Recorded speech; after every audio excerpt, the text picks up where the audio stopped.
Two things will be occurring here. Well, three. First is to identify people within the community who have the basic and core skills, who are qualifiable. So they have maybe reached a 6th grade level of school.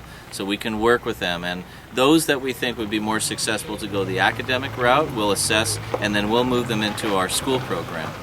Those that we think are more suited for in the business and in industry, then we'll teach them here in this center all of the core skills, first of all, of a basic worker. What are the characteristics of a good worker? You know, responsibility, cleanliness, etc., things like that.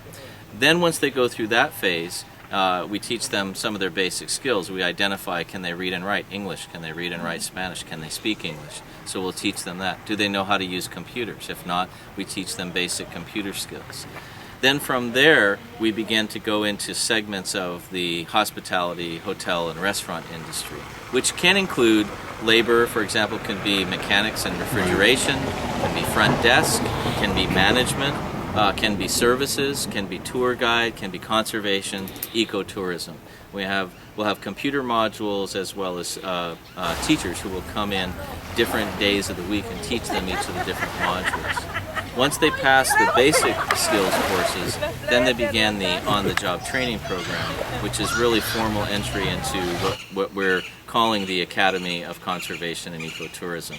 And from there, we have different hotels, restaurants, and businesses that are volunteering to allow people to be trained on their sites. After that program is completed, they'll continue to do classes, and then they'll have a certificate, and from there then we are creating contracts, employment contracts with the different resorts and areas, and then we will actually do placement. Right. The resorts can either pay an association fee, and then they get so many employees referred to them for that fee, or they can pay a placement fee, and then all those fees come back to support the program in order to keep it sustaining. And how will the women support themselves when they're going to school? Well, this is a program here. It's a program to get them into gainful employment. For those that most of the women have children, right. And so we will be providing daycare for the women while they're going to classes here.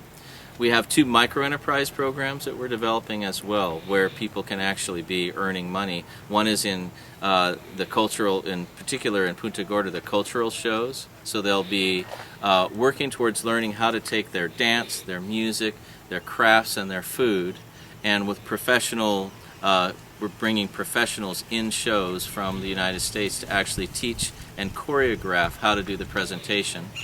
And then we as an organization, Fundación Heart Ventures, will be going to the different resorts and developing contracts and actually marketing this cooperative, which will be, we're looking at having 15 groups of people from Punta Gorda who will be doing the shows, and then they will actually be going out different days and different times of the week to do their culture shows at the different resorts, and they will be earning money when they do that.